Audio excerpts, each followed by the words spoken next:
एक विशाल जंगल था। उस जंगल में खरंख नाम का एक भयंकर शेर रहता था। वह जंगल के जानवरों का शिकार करके अपनी भूख मिटाता था। एक दिन उसने बहुत कोशिश की, लेकिन पूरे दिन उसे कोई भी शिकार नहीं मिला। भूख के कारण वह बहुत परेशान हो गया। धीरे धीरे सूर्य अस्त होने लगा। जिस स्थान पर शेर शिकार की तलाश कर रहा था, वहीं पास में एक गुफा थी। शेर ने सोचा, निश्चय ही इस गुफा में कोई न कोई जानवर रहता होगा। शाम होते ही वह अपनी गुफा में लौटेगा। जैसे ही वह अंदर आएगा, मैं उसे मारकर अपनी भूख मिटा लूंगा। यह सोचकर शेर गुफा के अंदर चला गया और वहीं छिपकर आराम करने लगा। वह गुफा एक गीदड़ की थी, जिसका नाम दधिपुच्छ था। शाम होने पर दधिपुच्छ अपनी गुफा के पास पहुंचा।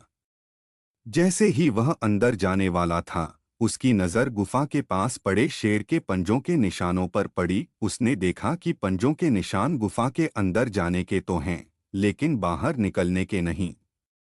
दधिपुच्छ समझ गया कि गुफा के अंदर कोई खतरनाक जानवर, अवश्य ही शेर, छिपा हुआ है। उसने बिना घबराए एक उपाय सोचा। वह गुफा के सामने खड़ा होकर जोर से बोला, ओ मेरी बोलने वाली गुफा, आज तुम चुप क्यों हो?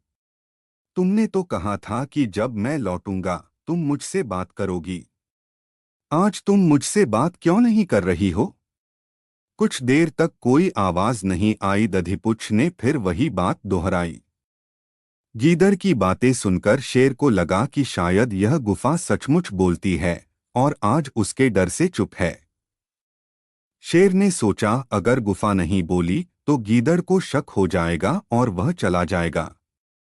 यह सोचकर शेर खुद ही अंदर से बोल पड़ा, आओ दधिपुच्छ, मैं कब से तुम्हारा इंतजार कर रही थी। अंदर आ जाओ। जैसे ही यह आवाज आई, दधिपुच्छ तुरंत समझ गया कि गुफा के अंदर कोई मूर्ख शेर छिपा बैठा है। बिना समय गवाए वह वहां से तेजी से भाग गया। शेर की गर्जना सुनकर आसपास के अन्य जानवर भी डरकर वहां से दूर चले गए। शेर जानता था कि गुफा कभी बोल नहीं सकती, फिर भी अपनी मूर्खता के कारण उसने उस गीदड़ को भगा दिया, जिसे वह अपना शिकार बनाना चाहता था। बहुत देर तक इंतजार करने के बाद भी जब गीदड़ नहीं लौटा, तो शेर थक-हार कर गुफा छोड़कर शिकार की तलाश में चला गया। दधिपुच्छ को अपनी गुफा सुरक्षित रूप से वापस मिल गई। शिक्षा, बुद्धि और सूझबूझ से बड़े संकट से भी बचा जा सकता है।